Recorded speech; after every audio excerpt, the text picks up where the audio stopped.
नमस्कार।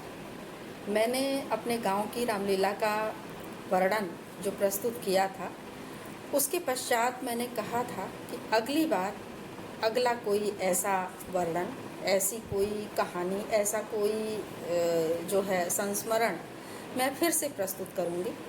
उसी के तहत स्मृतियों के झरोखे से एक ऐसा संस्मरण मुझे याद आया जो मेरे पिताजी हम लोग को बताया करते थे।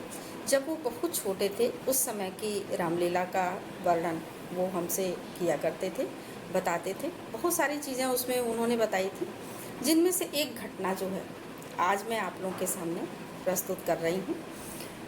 तो उन्होंने जो है कहा था कि बचपन में जब गांव में रामलीला होती थी तो उस समय एक गांव में रामलीला होती थी, कई गांव के लोग जो है वहाँ पर देखने के लिए जाते थे। तो उस समय जो है मेरे अपने गांव में रामलीला नहीं होती थी, बल्कि एक दूसरे गांव में रामलीला होती थी और हमारे गांव के लोग जो है वहाँ पर विभिन्न पात्रों का अभिनय करने के लिए बुलाए जाते थे।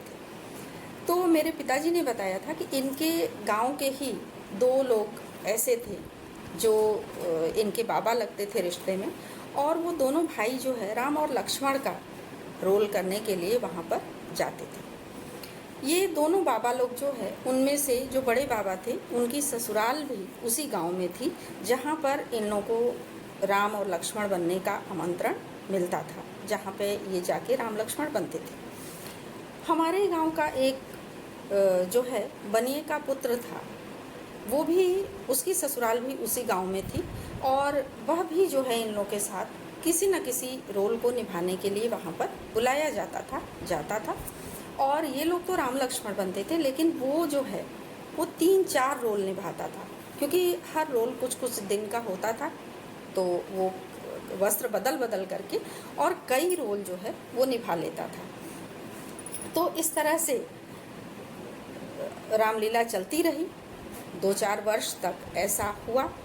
एक बार जो है दृश्य कुछ ऐसा था रामलीला का कि सीता जो है वन गमन के दौरान वो एक जगह बैठी हुई थी, और ये रामचरितमानस रामायण में इसका वर्णन मिलता है कि इंद्र के पुत्र जयंत जो है वो क्रोधित हो गए थे और राम से, और उन्होंने जो है कौवे का वेश बनाया था और जा कर के सीता जी के पैर में उन्होंने अपनी चोंच से प्रहार किया था।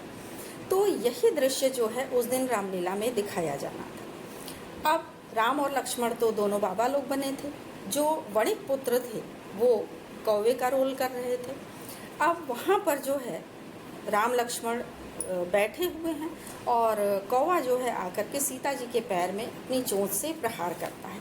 ये देख करके जो है राम बने हुए बाबा को ये बात सहन नहीं हुई। एक तरह से राम को भी उस समय ये बात सहन नहीं हुई थी कि सीता जी के पैर में कोई प्रहार करे। तो उसने बड़े पुत्र ने जो है सीता जी के पैर में प्रहार किया और बड़ी प्रशंसात्मक दृष्टि से जो है प्रशंसा पाने के लिए जो है उसने राम की तरफ बड़े गर्व के साथ देखा कि शायद मैंने अपना रोल जो है अच्छी तरह से निभाया है, ऐसा सोच करके। अब जाहिर सी बात थी कि क्रोध तो आना ही था, ये वहाँ पर दिखाया जाना था कि राम जो है क्रोध में आ गए। तो यहाँ पर जो राम बने थे बाबा जी, उनको भी काफ़ी क्रोध आया और उन्होंने आव देखा ना ताव धनुष की प्रत्यंचा खींची और तीर जो है छोड़ दिया। अब सनसनाता हुआ तीर जो है वो जाकर के उस वणिक पुत्र की आंख में घुस गया। अब यहाँ पर कथा में ऐसा है कि रामचंद्र जी ने एक सीख उठाई थी और उस कौवे की तरफ जो है उन्होंने प्रहार किया था उससे। बाद में उसके क्षमा याचना करने पर उन्होंने जो है उसकी एक आंख फोड़ करके उसको छोड़ दिया था। तो माना जाता है कि तब से आज तक कौवा जो है एक आंख वाला ही होता है, यानी कि वो काना होता है।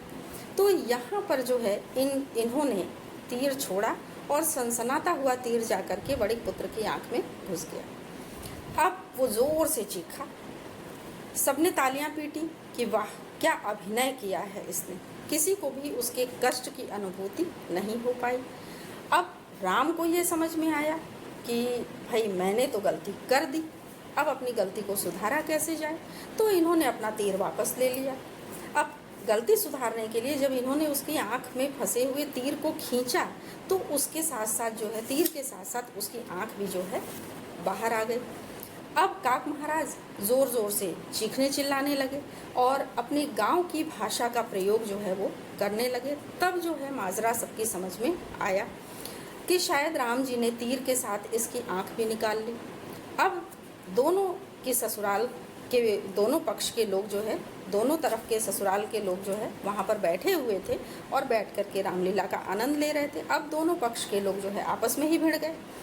ये लोग आपस में झगड़ने लगे। उसके बाद ध्यान आया कि अब चल के उसका हालचाल लिया जाए कि उसकी आँख की क्या दशा है। फिर ये लोग जो है वहाँ से दौड़े उसकी तरफ। उसके पहले ही राम लक्ष्मण ने स्थिति की गंभीरता को पूर्णतः समझ लिया था और दोनों लोगों ने दौड़ लगा दी वहाँ से। अब बाकी लोग इनके पीछे पीछे दौड़ने लगे, लाठी डंडा ले करके जो है सारे लोग इन लोगों के पीछे पीछे दौड़ रहे थे कि अगर मिल जाते ये लोग तो न जाने क्या दशा करते। लेकिन ये दोनों लोग जो है अपने हर रोल में बहुत पारंगत थे। जो दौड़े वहाँ से तो सीधे जा कर के गाँव की मुख्य सड़क पर ही रुके और वहाँ पर जो है इन कहा जाए कि भगवान राम की कृपा से उन्हें एक ट्रक आता हुआ दिखाई दिया। इन लोगों ने उस ट्रक को जब देखा तो उसकी तरफ हाथ हिलाया। अब ट्रक वाले को लगा कि शायद ये कहीं किसी रामलीला के राम लक्ष्मण हैं जिनको रामलीला में पहुंचने में देर हो रही है। उसने तुरंत जो है ट्रक रोका, इन लोगों को उसमें बिठाया और ले जा कर के जहाँ पर जो गंतव्य इन लोगों ने बताया था वहाँ ले जा कर के उसने इन लोगों को छोड़ दिया। अब जो है दशा ये रही कि ये लोग वहाँ से भी कहीं और निकल गए। महीनों तक गांव में इनके दर्शन जो है वो दुर्लभ रहे। मामला धीरे धीरे शांत हुआ, समझौता हुआ दोनों पक्षों में। उसके उपरांत जो है ये दोनों भाई गांव में वापस आए। दोबारा फिर ससुराल की रामलीला में ये लोग राम लक्ष्मण बनने नहीं गए, क्योंकि पता था कि दूसरा पक्ष अगर इनको पा गया तो इनकी एक कौन क्या है दोनों ही आँखें निकाल लेगा। और उसके बाद जो है इस तरह से कौवे की एक आँख है या नहीं, कौवे दोनों आँख वाले होते हैं या नहीं होते हैं, ये तो मैं नहीं जानती। लेकिन हमारे यहाँ के गांव के बनिए का वह पुत्र जो है एक ही आँख में परलोकगामी हुआ, क्योंकि उसकी एक ही आँख रही। ज़्यादातर लोग जो है उसको सुबह देखना नहीं चाहते थे कि भाई कान्हे का दर्शन कौन करे, लेकिन उसकी इस दुर्दशा के जिम्मेदार जो लोग थे वो बड़ी शान से है जो है वो गांव में घूमते रहे। तो ये थी काक महाराज की जो है आँख फोड़ने की कथा, जो कि हमारे पिताजी हम लोगों को बताया करते थे। इस पे कभी हंसी भी आती है, लेकिन कभी कभी बड़ा कष्ट भी होता है कि उस वणिक पुत्र की क्या दशा हुई होगी जब उसकी एक आँख जो है जाती रही। तो अब आज के लिए बस इतना ही। अगली बार फिर कोई नई कथा